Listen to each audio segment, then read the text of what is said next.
The Dark Brotherhood is arguably Oblivion's most popular guild, and its questline, from the perspective of many fans, is the best the game has to offer. To enter the Dark Brotherhood, you need to break the rules and kill an NPC. It doesn't matter who. Cutting down anyone from a town guard to an innocent shopkeeper will trigger a warning that your crime has been observed by unseen forces. It's really interesting to me that the developers locked one of their traditional 4 guilds behind a mechanic like this, behind the player's willingness to commit a crime in an open world where doing so has tangible consequences. Normally, a developer would worry that this expectation might prevent a significant number of players from ever engaging with Dark Brotherhood content at all, a fear that is reflected in the design decisions for Skyrim, where starting down the path to join the Macabre family doesn't require murdering a random NPC. Something that surely helps with this is the fact that although the game's lore states that only cold-blooded killings attract the attention of Brotherhood recruiters, anyone who's triggered a visit by accidentally stabbing a guard one too many times during the Battle of Kvatch or the defense of Brumo will tell you that this is not the case. So if you prefer your entry into the Dark Brotherhood to kick off with an accident, then just participate in one of those 2 aforementioned engagements without caution. It will probably happen. But if you want to do it the way it's described in the lore, then you'll need to get your hands dirty. If you're worried about killing someone of importance, then I'd recommend checking out the unofficial Elder Scrolls page's list of safe candidates, which I'll link below. As I see it, the one that makes the most thematic sense is Glarthir. No matter how you approach his quest, it ends with a murder. Either you kill him in self-defense when he goes completely batshit on you for not feeding into his delusions, or if your character is an absolute psychopath or just downright evil, and let's be honest here, the Dark Brotherhood is a pretty evil organization, then you can kick off your career in the villainous group by performing a series of assassinations for this incredibly paranoid Bosmer. It also gives you an opportunity to practice skills that will come in handy later on: sneaking, lockpicking, and stealth kills.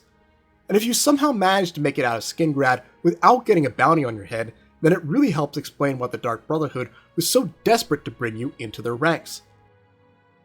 Regardless of how you do the deed, the end result is the same.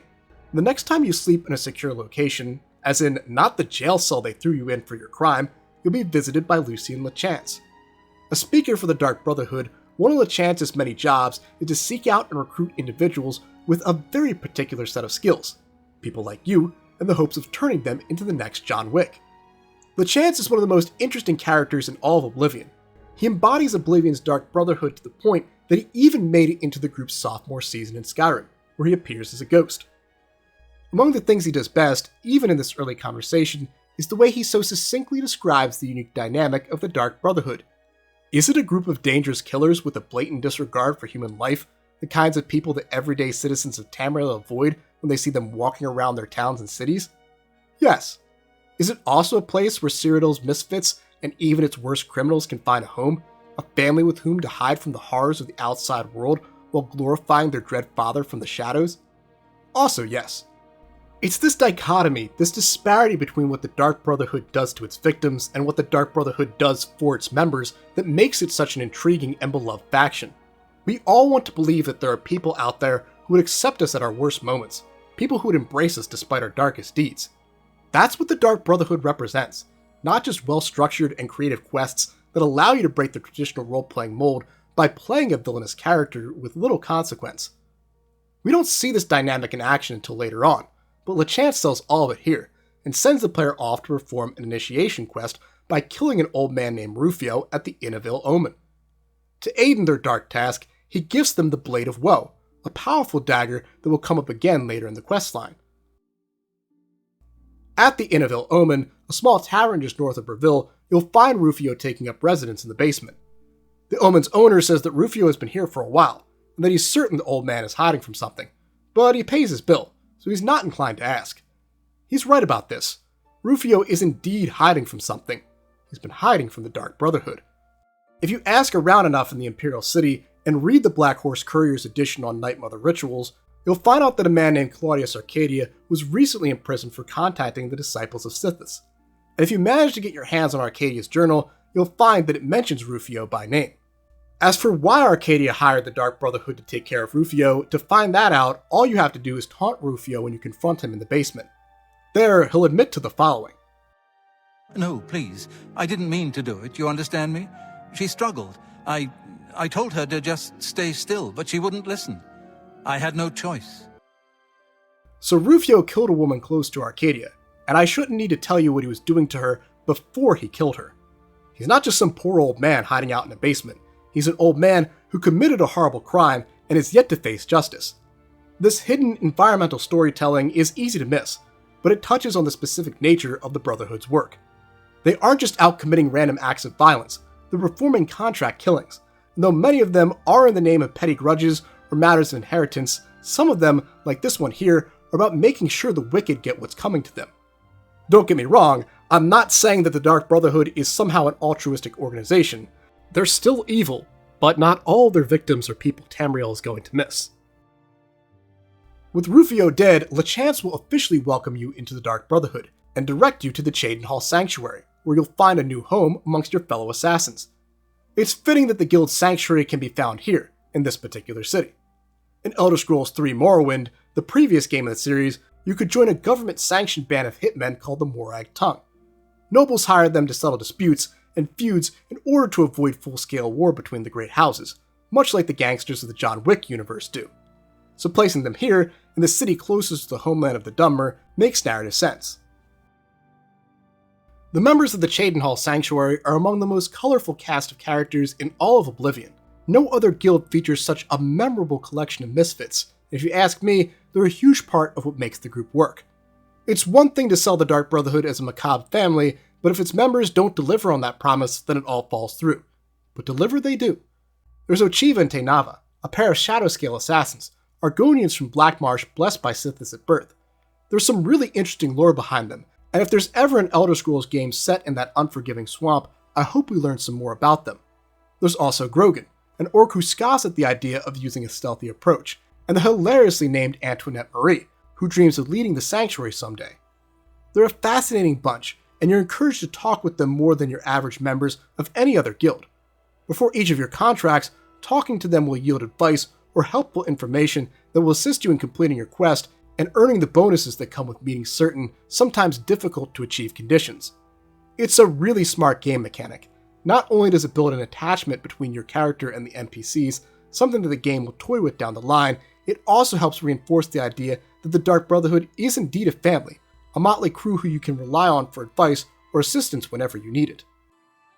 Even the way that other members talk about LeChance echoes this idea. Many of them describe him as a father figure who rescued them from a life of poverty, as was the case with Marie, or even raised them, like the Argonian twins. Perhaps the most impressive is Taelendril, who survived an assassination attempt from the Speaker himself, which led to her joining the Dark Brotherhood. Once you're ready for your first contract, you'll meet with my personal favorite member of the Cheydinhal Sanctuary, Vicente Valtieri. A vampire who, by the way, does usually have hair. This shot is just a case of Oblivion being Oblivion. Valtieri is responsible for onboarding new members. He gives them their first real contracts and teaches them the finer points of what it means to be a member of this sinister band of cutthroats. He echoes much of the vibes you get from LeChance, offering advice but guiding with a firm hand should you step out of line or fail to adhere to the guidelines of your contracts. Down the line, he'll also offer to share the gift of vampirism with you, if you're so inclined. Under Valtieri's guidance, the player eliminates a pirate captain, who is likely targeted by one of his victims, an old wood elf named Balin, whose opportunistic nephew wanted him out of the picture, and even returns to the Imperial prison to kill off Balin Dreth, the loudmouth Thumber who mocked the player back in the opening minutes of the game. But the most noteworthy job Valtieri assigns the player concerns Francois Moutier, a Breton who recruits the Brotherhood not to kill someone, but to stage his own death so he can escape the gangsters who are really after him. When I was a teenager, I wasn't a fan of this mission because it was so different than all of the others. Here in 2025, it's exactly why I like it. It breaks up the monotony of simple hit jobs. With the benefit of hindsight, it's also one of the most consequential quests in all of Oblivion. In Skyrim, Amon Moutier, a descendant of Francois, hires the Dark Brotherhood to kill the Emperor. It's never explicitly stated that Francois is Amon's great-great-grandfather or anything along those lines, but it makes sense if he is, as it creates a through line from the career of Oblivion's Dark Brotherhood assassin to Skyrim's. Along the way, the player develops a strong rapport with the other members. Their advice really helps achieve those bonuses, and eventually, Tainava will even ask you to help him resolve a personal matter by tracking down and slaying Scartail, a fellow Shadowscale who betrayed Argonia. Upon the return to the Sanctuary after assisting Motier, Voltaire delivers some bittersweet news. The player's time working with him has come to an end. They've increased in rank, and will now be receiving their orders from Ochiva. Ochiva is another really intriguing character, particularly when you consider what Skyrim establishes about the inner workings of the Brotherhood. Ochiva is, for all intents and purposes, directly in charge of the Cheydinhal Sanctuary. Lachance is above her, but his duties take him elsewhere. He's tasked with recruiting and maintaining other sanctuaries in Cyrodiil. We never see any of these other sanctuaries, but he does claim they exist. In any case, that makes him more like a superintendent of the Cyrodiil Brotherhood, the regional overseer of sorts, while Ochiva is, essentially, Cheydinhal's principal, tasked with managing the assassins that dwell under her roof. Still, it's a position of great importance and power.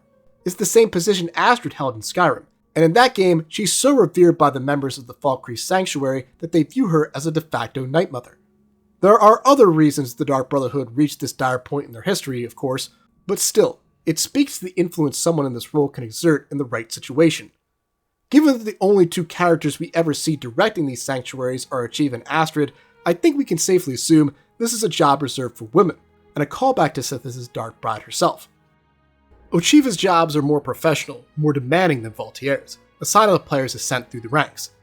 These quests include executing a skooma-addicted high elf with little information to go off of, and without arousing the suspicions of the local guard, and replacing a dying mercenary captain's medicine with a vial of poison. It's all effective escalation, strong raising of the stakes, and difficulty just as the player starts to feel like they're getting the hang of the whole murder gig. But if you've completed the Dark Brotherhood questline in full, then Ochiva's third job is no doubt the one you'll remember the most. It's a quest so good, it might just be my favorite single mission in all of video games, and it's called Whodunit. Whodunit is a bit like playing Clue, but here, the objective isn't to find Mr. Body's killer. Here, you are the killer, and you're tasked with systematically eliminating 5 guests who've been summoned to a mansion to search for a mysterious chest of gold. Each of these guests wronged the party's host, the person who arranged the contract with the Dark Brotherhood in the first place, at some point in the past, which raises a lot of questions about their identity. This is a well-traveled, diverse group, which certainly seems to imply that the host is a well-connected person, given that they know people from Valenwood and Skyrim. Regardless of their identity, what they've hired the player to do is to take out each guest one by one without alerting the others to what's going on. As you do so, the other guests become concerned, anxious, and suspicious of one another. You can play off of this. For example, if Nell's the Naughty, a Nord who has a grudge against the Imperial Legion, and Neville, a retired member of the Imperial Legion, are the last guest standing, whoever you speak to first will arm themselves and kill their rival, leaving you to finish off the unsuspecting survivor. It's such an interesting quest. There are so many different ways it can turn out, depending on the order in which you eliminate the guests. I'll be doing a full breakdown of it at some point, and I'll even be trying to identify the party's mysterious host, so stay tuned for that one down the line. Once the quest is over, the player will keep the key to the house, allowing them to use it as a big bloody bachelor pad in the event they need to hide out from the law. And considering what they're about to do, that's something they might very well need. During the player's previous trip to the Imperial City, where they hunted down the skooma addict Phalian, Ochiva mentioned Adamus Phillida, an Imperial Legion commander who's made tracking down the Dark Brotherhood his personal mission. He's their version of Hieronymus Lex from the Thieves Guild questline, a Dogberry-like watch captain who's long been one step away from putting an end to the shadowy organization. For the early portion of the Dark Brotherhood questline, he remains in the Imperial City, but after Whodunit concludes, he'll do what so many aging law enforcement officers do here in the United States and retire to Florida. I mean, Leowin. Seriously, here in 2025, with the eyes of an adult, the whole setup for this quest really makes me laugh. What is Leowin if not the Florida of Cyrodiil? After all he's done, the Black Hand doesn't believe that Phillida deserves a peaceful retirement, and has hired you personally to take him out. You've proven yourself with the jobs you've done for Voltaire and Ochiva, and now the Brotherhood's ruling body wants you to put your skills to the ultimate test. They don't send in the player empty-handed, however. They'll give them a specially crafted arrow called the Rose of Sithis to do the deed. You don't need to go about it this way. You can even walk up to the man and tell him who you are if you'd like, prompting both him and every Florida man guard in the city to come after you. But it's definitely the most efficient way to finish him off, as shown here. Once he's dead, your next job is to cut off the finger bearing his signet ring, and place it in his successor's desk in the Imperial City, a grim warning to the next man in line that he'd better not fuck with the Brotherhood. The assassination of Phillida is, all around, one of the best, most complete missions the questline has to offer. It involves tracking your target, gathering information, and striking at the opportune time. It's also tricky to pull off without getting a bounty on your head. Even if you manage to pull off a stealth kill, if you hang around the area too long, the guards will come after you. Normally this would bother me, but given that Phillida is such a high-profile person, it makes sense here. And delivering the severed finger to his successor? That's some seriously gangster shit, and it leaves the Dark Brotherhood in an incredibly powerful position across Cyrodiil. Not only is their biggest enemy gone, but his replacement knows that to face them is to court death. In many ways, it's a mission that represents a high point for not only the Dark Brotherhood, but for the questline itself. Because the moment you return to the Cheydinhal Sanctuary, things are about to change. With Phillida eliminated, the entire Brotherhood celebrates. But for the player, the festivities are short-lived. The next time they talk to Achieva, they'll receive a letter from Lucien Lachance himself, requesting their presence at his hideout at a nearby fort. There, he'll deliver some shocking news. The Dark Brotherhood has been infiltrated, and the traitor is somehow connected to the Cheydinhal Sanctuary. Since you're the newest member, you're free from suspicion, and thus the Black Hand has selected you to perform the rite of purification. Now unbound by the 5 tenets, the player must return to the Sanctuary and kill all their brothers and sisters in darkness. Valtier, Achieva, even Mirage Dar, who finally took a liking to the player after the death of Phillida. None may be spared. It's a powerful plot twist. As I mentioned earlier, part of the appeal of the Dark Brotherhood is that it is indeed a family. Every character in the Cheydinhal Sanctuary is well drawn, with great personalities, interesting backstories, and a knack for providing helpful advice. It's heartbreaking to have to kill them off like this, and when I played Oblivion for the first time in 2006, I recalled delaying this darkest of deeds for as long as I could. From a practical standpoint, it is wise to do this. Valtier is a great place to contrive vampirism if you so desire. Mirage Dar's stock includes a slew of items you can't get anywhere else. At the very least, it's wise to buy a bunch of lockpicks from him before you commence the purge. Unless you're also in the Thieves Guild, they can be hard to come by. In any case, if completing the purification is difficult for you emotionally, then the developers have achieved their goal with the guild, and created a group of lovable psychopaths that represent both sides of the Dark Brotherhood's dynamic. Once the Sanctuary has been purged, the player returns to Lachance, who will name them his Silencer, his personal assassin. The Black Hand might primarily consist of 4 fingers and a thumb, the listener, but just as every finger has a nail, so too does every speaker have a silencer, whom they use to handle the most complicated and demanding of contracts. To that end, Lachance tells the player that they'll be receiving new quests and gold from him at dead drop locations throughout Cyrodiil, and communicating with him directly only when necessary. As a token of his trust and appreciation, he'll also gift them Shadowmere, his trusty steed. Much like Lachance himself, Shadowmere also made their way into Skyrim, yet another sign of just how popular this questline was with the fanbase. The promotion and more complex contracts are all well and good, but there's an inescapable feeling of dread as a player mounts Shadowmere and heads off to their first dead drop. Because the Sanctuary has been purged, Lachance, and the Black Hand for that matter, believe the traitor within the ranks has been dealt with. But there's no follow-up on this, no search for evidence about which of the members might have been the assassin among assassins. In my youth, I suspected Mirage Dar in light of his change of demeanor, or Telendril, or Marie, both of whom openly voiced their desire to rise in the ranks. But deep down, I knew the truth. The traitor had yet to be defeated. Through Lachance's dead drops, the player is tasked with eliminating a necromancer who's out to turn themselves into a lich. It's a challenging fight, but not much of an assassination. Fortunately, the next contract makes up for it, as the player must track down and eliminate all members of the Draconis family, its matriarch and her 4 children. There is an interesting parallel here between Perennia Draconis, the mother, and the Night Mother herself, who earned the approval of Sithis after sacrificing her 5 children to him. This parallel has led to much theory and speculation, but that will have to be a conversation for another time. For now, let's focus on the mechanics of the quest, which make it almost as good as Whodunit and the assassination of Phillida. All 5 Draconises are rather plucky. They don't go down easy. Even the mother takes a few hits to defeat, and if she flees the house, she has a good chance of alerting one of the legionnaires roaming the roads around Bruma to your presence. Similarly, her son, Andreas, has a legionnaire staying at his tavern, while Matthias works as a guard in the Imperial City. As for Kalia, she's one of the few female guards in all of Cyrodiil, and is a force to be reckoned with down in Leyawiin. It's almost impossible to get through this quest without getting a bounty. Even if you manage to prevent Perennia's escape, taunt Andreas into attacking you, and stealth kill Matthias, Kalia has her head on a swivel, and will just about always see you coming no matter what you do.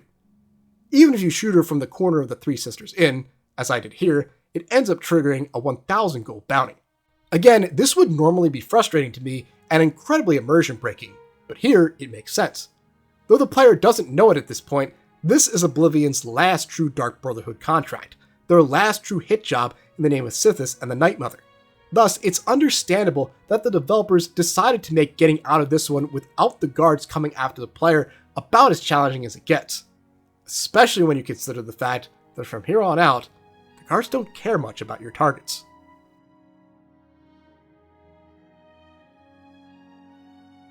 The next dead drop, which requires the player to kill Jagasta, the boxing Khajiit of Bruma, represents a major shift in the design of the questline. From here on out, just about every target is aware of the player's approach. In some missions, the dead drop even notes that the guards in the region have been paid off to look the other way, so you won't need to worry about them. And the targets are not only aware, but fully prepared, meaning that the player should expect a fight when they arrive. They're all very atypical missions, more akin to taking out the Necromancer than the hit on the Draconis family. In retrospect, perhaps the purpose of the lackluster Necromancer quest was to throw the players off the scent, to make them think that these dead drops are in line with their previous work, and to prevent them from suspecting that something is amiss. But if you look carefully, there are clues that all is not as it seems. If you manage to sneak up on Jagasta and mention anything related to the Dark Brotherhood, he'll become confused and accuse you of betraying him. And in his training room, you can even find a book on the guild itself, the Brothers of Darkness. Similar hints can be found at the campsites of two other targets, Shaliz and Havelstein Hoarblood. Even the most traditional Brotherhood quest in this set, where you're tasked with tracking down the wandering Dunmer Alvol Uvani, contains evidence of what really is going on here. In his house in Leyawiin, behind a painting, you can find a safe containing a Black Hand robe and hood. It's smart to take it at this point in the game, even if breaking into the safe costs you a whole bunch of lockpicks. It's essentially an upgraded version of your Dark Brotherhood armor, and will help you tremendously in the quests to come. But perhaps the biggest clue that these dead drops are compromised can be found in the letters themselves. All of them give very specific reasons for why the client wants these people dead. Previously, you received some hints here and there about why various clients summon the Brotherhood, but never anything concrete like this. It's easy to chalk it up to your increased rank, perhaps to LeChance's growing trust in you, but it's so out of character for not only him, but the Brotherhood at large, that it's obvious that it's not really him writing these orders.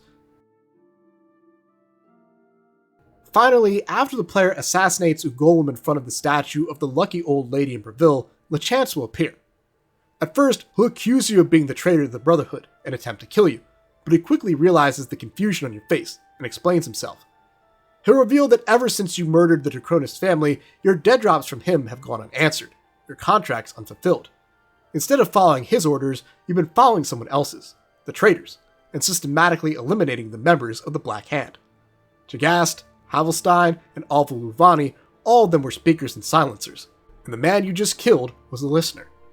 Now, LeChance is wanted by the Black Hand, who believes that he's the assassin among assassins.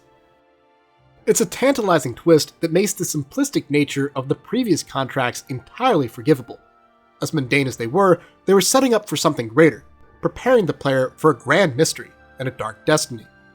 Together, LeChance and the player decide to root out the real traitor in an attempt to save the Brotherhood and clear both of their names. While LeChance goes into hiding at the Applewatch farm, the player heads to Anvil, where some careful detective work will lead them to the lighthouse basement. There, they'll find a gruesome scene. The traitor, as it turns out, is another member of the Black Hand.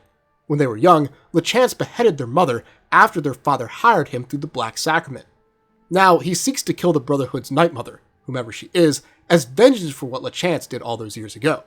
Disturbingly, he's also held onto both his mother's head and the corpse of a woman named Maria, whom he was once in a relationship with. It's a grisly sight, one that stands out despite all of the crimes the player has committed in the name of the Dark Brotherhood. They might be an unscrupulous assassin, but this basement of horrors, complete with an unhinged journal full of Red Rum-style writing, is a bridge too far for even a silencer of this guild of psychopaths. With this knowledge in hand, the player rushes to Apple Watch, only to find that they're too late, as the remaining members of the guild have executed LeChance. Just like LeChance himself after the purification of the sanctuary, they're convinced that the traitor has been dealt with.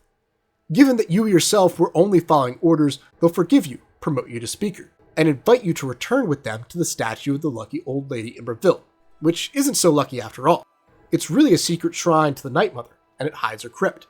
There, Arquin, the player, and the remaining members of the Black Hand will consult the Night Mother, who will tell them what we already know, that the traitor is still in their midst.